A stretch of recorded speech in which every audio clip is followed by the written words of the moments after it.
Welcome back, everyone, to Open Line. We are talking about the fairgrounds and the emotional issue that it is. We have with us Duane Dominy and Jim Roberts, both with Save Our Fairgrounds, and we have several calls. So let's go to Lucy. Hello, Lucy. Hey, y'all.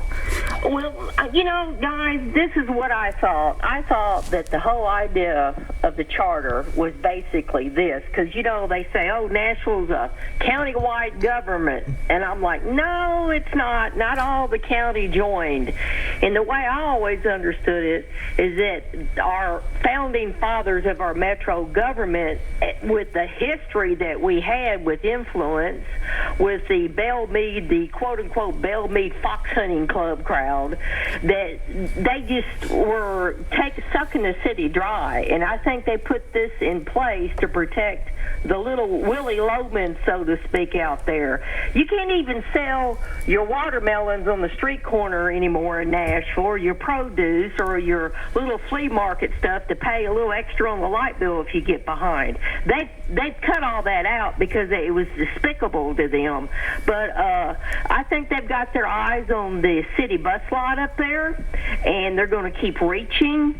And I have a question, because I know it's big money that's behind this, because I know soccer, they're thinking that soccer is going to replace football. And my thought is, if it is, then go over to the stadium. But it's all these things that you talk about, all these little money-making things off concessions and all this stuff that the taxpayers don't know that go into these deals. But here's the deal. I want to know, because I know some big oils involved in this, but I want to know what the state of Tennessee contributed to where we're at now, because about 10 days to 2 weeks after this deal flew through, the Haslam family, Governor Haslam's brother, I think, bought him an MLS franchise, and he's a billionaire too. So I'll hang up and take your comments off the line. Thank you. All right. What about that? That's true. The Haslam family is connected to MLS. That's not part of this lawsuit, but it is certainly an interesting part of the background of this lawsuit. I think it's a known fact that the Haslam administration had the head of MLS visit the governor's mansion while he was here. So there is some involvement there. I cannot get into what they did or what he did, but we know for a fact the Haslam administration has some involvement with MLS and in fact entertaining them at the governor's mansion.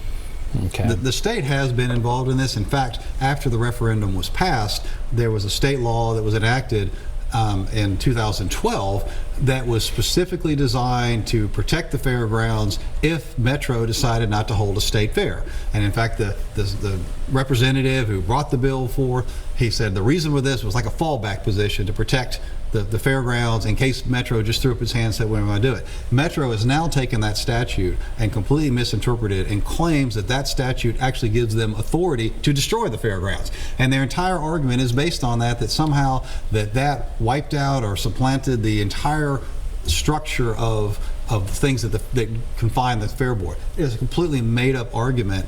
It is contrary to the bill's own sponsors' words on the floor of the legislature, but they're using it as an excuse to ignore the charter. They say this just replaced the charter. It's not one reason to believe that. We've talked on this show several times about how the state has, in several instances, come in and reversed what the Metro Council has done. Can you all disagree with what the council has done? You're fighting against that. Have you gone to the state? Have you considered going to the state? Is there support on the state level for what you're talking about here? Actually, we have. We were talking to some people, and there's some legislation that we're trying to advance to clarify that the 2012 Act didn't do what Metro said it. Metro has been very aggressive in this litigation. They have pushed it very hard. They blundered and forced the issue up on appeal, and we got them reversed completely. It was a total victory for us on appeal, and now they're trying to do the same thing.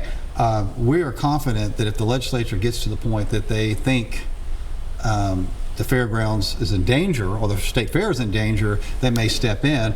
But unfortunately, the state has other things to do. They're not as worried about it. I do think they get a joy out of knocking down Metro when it does things that are contrary to the will of the average person in the state of Tennessee, and we're hoping they'll step in. I'm not relying on them. I'm relying on the charter as written, as adopted, I'm running on the law, and I expect my government to obey the law. I mean, one of the funniest things is the Metro lawyer continuously accuses me of being anti-government. And I want to say for the record that I'm anti-stupidity and anti-corruption, and I have found that suing the government is the best place to root those things out. It exists in other places, but Metro is a great place to fight those two elements, and I'm going to keep doing that. All right, we have a bunch of calls here. Let's go to Ezra. Hello, Ezra. Hi there. Go right ahead. Let me turn my TV sound off for you. That's very good. I'm here. Thank you. Good. Okay, go right ahead. Okay, well, my name is Esra, and I've been living here for 26 years. I love the fairgrounds, and I'm glad someone's trying to, you're fighting for it. I was just wondering, two things. One, we have a new mayor. Is he carrying any weight about this? What is his position about this? We have a fairly new governor. What is his position about this? And also, it's Music City here. Can we put a benefit together to create some funds to keep our wonderful fairgrounds for all that it does and All is right. to so many? Thank you. Those are awesome questions. Thank you. There's three that I heard. The one, what's our incoming mayor's position? I can just tell you that a number of our board, Save Our Fairgrounds board, actively supported John Cooper, and he is said that he is supportive of the cause and protecting the existing uses, but he wants soccer to be successful in the city. What that means is still unclear.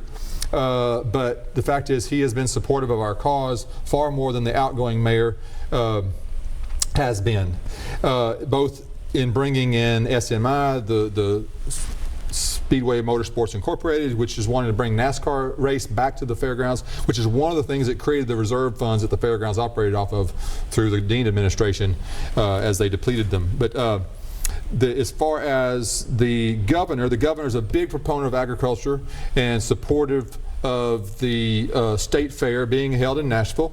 He also is very supportive of the agricultural being showcased through the state fair, and we believe he's supportive of the efforts to protect the property and the protected uses.